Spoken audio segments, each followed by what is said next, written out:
చట్టాన్ని నిర్వీర్యం చేయడానికి బీబీజీ రామ్జీ చట్టాన్ని తీసుకొచ్చి గ్రామీణ పేదల కూలీలను పొట్టలు కొట్టే ఈ చట్టాన్ని తీసుకొచ్చారు. వీటిని రద్దు చేయాలని విద్యుత్ సంస్కరణల చట్టం పేరుతో ఉచిత విద్యుత్తును తొలగించడం కోసం, ప్రజలపైన భారాపడడం కోసం విద్యుత్ సంస్కరణల చట్టం తెచ్చారు. మోడీ ఈ దేశానికి నష్టం చేసే విధానాలను విడనాడాలని చెప్పేసి దేశవ్యాప్తంగా కార్మిక వర్గం, రైతాంగం, కూలీలు, ప్రజలు పెద్ద ఎత్తున కదం దొక్కుతున్నారు, రోడ్ల మీదకి వచ్చారు.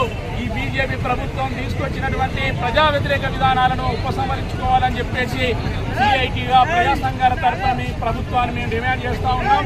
ఈ రోజు దేశవ్యాప్తంగా జైలు బరో ఉద్యమాన్ని నిర్వహిస్తూ ఉన్నాం. ఈ దేశానికి నష్టం చేసేటువంటి విధానాలను ఈ ప్రభుత్వం విడనాడాలని చెప్పేసి మేము ప్రజలను పెద్ద ఎత్తున పోరాటాల్లోకి తీసుకొస్తా ఉన్నాం. మీరు జైల్లో పెట్టినా పర్వాలేదు, జైలుకైనా సిద్ధం, కానీ ఈ దేశానికి నష్టం చేసే చట్టాలను మాత్రం ఉపసంహరించుకోవాలని ఈ ప్రభుత్వాన్ని హెచ్చరిక చేయడం కోసమే ఈరోజు జైలు బరో ఉద్యమాన్ని స్టేషన్ గన్పూర్ నియోజకవర్గ హెడ్ క్వార్టర్లో సిఐటియు, రైతు సంఘం, వ్యవసాయ కార్మిక సంఘం, ప్రజా సంఘాలు సిఐటియు, వ్యవసాయ కార్మిక సంఘం, రైతు సంఘం ఆధ్వర్యంలో దేశవ్యాప్తంగా జైలు బరో కార్యక్రమాన్ని నిర్వహించాలని పిలుపునివ్వడం జరిగింది. ఈ కేంద్ర విధానాలు ఏదైతే ఉన్నాయో 4 లేబర్ కోడ్లను కార్మికుల పొట్టలు కొట్టే రీతిగా, కార్మికులను బానిసలుగా చేసుకునే రీతిగా 4 చట్టాలు ఉన్నాయి. వాటిని రద్దు చేయాలి.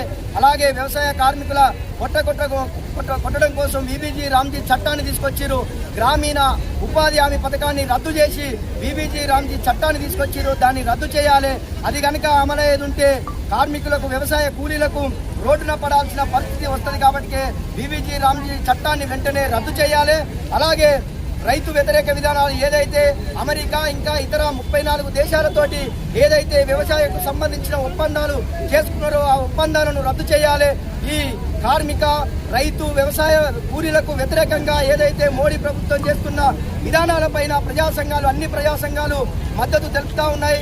కావున దేశవ్యాప్త ఉద్యమంలో భాగంగానే ఈరోజు స్టేషన్ గన్పూర్ నియోజకవర్గ కేంద్రంలో ఈ జైలు బరో కార్యక్రమాన్ని నిర్వహిస్తున్నాం. జైలుకైనా సిద్ధమే మేము.